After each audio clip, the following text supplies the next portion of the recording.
গত বছরের এই দিনে তারপর কিছুদিন আগেও আমি একটা রেসিপি দিয়েছিলাম। রেসিপি না, আসলে একটা খাবারের পোস্ট শেয়ার করেছিলাম। সেটা হচ্ছে তিল পাতা।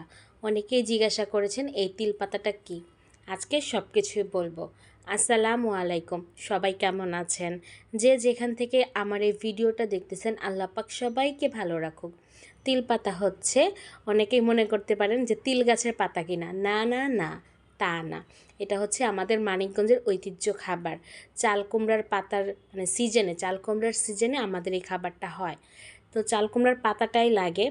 তো ওই পাতার মধ্যে আসলে তিল তিল লাগে, সরিষা লাগে, তারপর হচ্ছে যে সব রকমের মশলা লাগে, আদা রসুন বাটা লাগে, কাঁচামরিচ বাটা লাগে, সরিষার তেল লাগে। তো সব কিছু বাইটা তারপর হচ্ছে পাতার মধ্যে আর কি করা হয়, মুছা মুছা দিতে হয় ভরায় ভরায়া। তারপর হচ্ছে শক্ত ডাঁটা লাগে। এখন আমার শাশুড়ির কাছে শক্ত ডাঁটা ছিল না, তার জন্য সে পাটখড়ি দিয়েছে। এটা শক্ত ডাঁটা দিলে কি ডাঁটাটা খাওয়া যায়, একদমই শক্ত, খৈরকা ডাঁটা বলে অনেকে। তো ওই ডাঁটাটা পাওয়া যায় না খুব সহজে। তো যেই কারণে হচ্ছে এইটা দিয়েছে, পাটখড়ি। তো রান্না শেষে এটা ফালাই দিতে হয়। তো এইভাবে সব কিছু বাইটে নিয়ে এটা ব্ল্যান্ড করলে অতটা স্বাদ লাগে না। তো আমার শাশুড়ি মা বলছে ব্ল্যান্ড করা লাগবে না। আর আমি গ্রামে গেছি, তো যাওয়ার পর মারে তো অনেকেই বলছি, কমেন্টসগুলো পড়ে শোনাই। মা তো খুব খুশি হয়, আপনাদের কমেন্টসগুলো পেয়ে সে খুবই নিজেকে অনেক মনে করে। তো যাই হোক, তিলগুলো ঘষলো। তিল ঘষা তো এখন আসলে দেখা যায় না গ্রাম অঞ্চলে, যে যাদের জাতা আছে। আবার অনেকে হালকা করে ভাইজা বা পাটার মধ্যে কিভাবে জানি করে, আসলে আমি কখনো করি নাই। তারপর হচ্ছে এই যে এভাবে আর কি সব এইগুলা মশলাগুলো যত বাটা ছিল এগুলো আসলে তিলের মধ্যে ভরায় ভরায় দিয়ে, এই যে পাটখড়ির মধ্যে সাজায় সাজায় দিতেছে।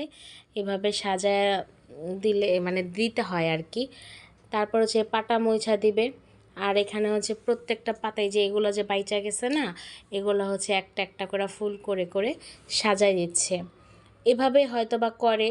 আমি আমার শাশুড়ি মার এই রেসিপিটাই দেখেছি সব সময়, আর কারোটা দেখি নাই। তো আপনারা হয়তো বা অনেকেই খান নাই এই জিনিসটা। আমাদের মানিকগঞ্জের মানুষরাই চিনবে শুধু এই তিল পাতা। আমাকে তো অনেকে বলে, আপু কোন তিল পাতা, ওই তিল গাছের পাতা কিনা? না না, এটা হচ্ছে এই কুমড়া পাতা বেশি করে তিল দিয়ে বানায় দেখে এটার নাম হচ্ছে তিল পাতা। তারপরে এই সব পাতাগুলো উপরে বিছানো শেষ, সাজানো শেষ, পরে পাটা পোছা পানি দিয়ে এটার মধ্যে পানি দিবে। আমি আসলে সম্পূর্ণ ভিডিও করতে পারি নাই। আর এই ভিডিও এই মোবাইল দিয়ে হচ্ছে আমি কথা বলি, ফোনে আমার ফোন আসে। আর এই ফোন আসার কারণে অনেক ভিডিও আমার মোবাইলে আমার করা হয় না। তো যাই হোক, তারপরে মা রান্না শেষ, নিচ দিয়ে লাইগা লাইগা গেছিলো আর কি, ওইটা উল্টায় দিছে। আর ভালোগুলো আর কি যে বাইরে আনছে, আমার ভাতিজাও আসছিল খাওয়ার জন্য। এটাই হচ্ছে তিল পাতা।